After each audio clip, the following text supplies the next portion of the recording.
മലയാളം സർവകലാശാല ഭൂമിയുമായി ബന്ധപ്പെട്ട്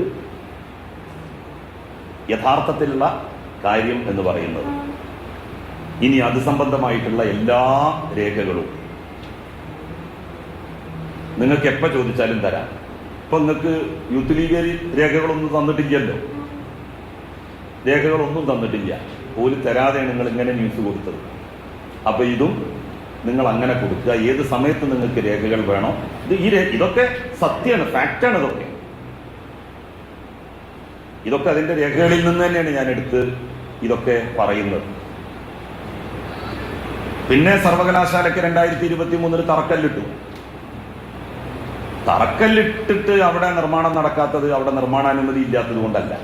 ഹരിത ട്രിബ്യൂണലിന്റെ അനുമതി കിട്ടിയിട്ടുണ്ട്. ഹൈക്കോടതിയിൽ ഈ സ്ഥലം ഏറ്റെടുത്തത് ശരിയായില്ല എന്ന് പറഞ്ഞുകൊണ്ട് കേസ് പോയി, ആ കേസ് തള്ളി.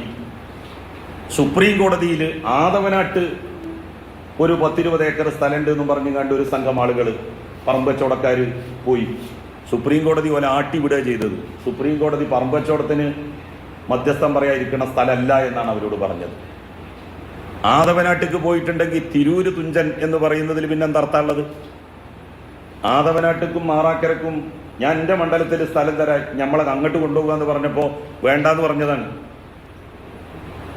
അവിടെ സർക്കാരിൻ്റെ തന്നെ സ്ഥലം ഉണ്ടല്ലോ, നമ്മുടെ അഗ്രികൾച്ചറൽ യൂണിവേഴ്സിറ്റിയിൽ. അപ്പോൾ പറഞ്ഞു തിരൂരിൽ നിന്ന് ഇത് കൊണ്ടുപോകാൻ പറ്റൂല എന്ന് പറഞ്ഞു. ശരി, തിരൂരിൽ നിന്ന് കൊണ്ടുപോകാൻ പറ്റൂലെങ്കിൽ വേണ്ട, തിരൂരിൽ തന്നെ നിർത്തിക്കോളൂ, നിങ്ങളിത് നഷ്ടപ്പെടുത്തരുത്, അത്രേ നമുക്കുള്ളൂ എന്ന് അന്ന് പറയും ചെയ്തു. അത് തിരൂരിൽ തന്നെ നിൽക്കണം. കാരണം ഭാഷാപിതാവിന്റെ പേരിൽ വന്നിട്ടുള്ള ഒരു സർവകലാശാല. കെ ഫിറോസുള്ള മറുപടിയാണ് KT ജലീൽ നൽകുന്നത്. മലയാള സർവകലാശാല ഭൂമികളുമായി ബന്ധപ്പെട്ട് ഒരു ആരോപണം ഫിറോസ് ഉന്നയിക്കുന്നു. കുറച്ച് സമയങ്ങൾക്ക് പിന്നാലെ അതിന് തിരിച്ചുള്ള മറുപടി KT ജലീൽ നൽകുന്നു.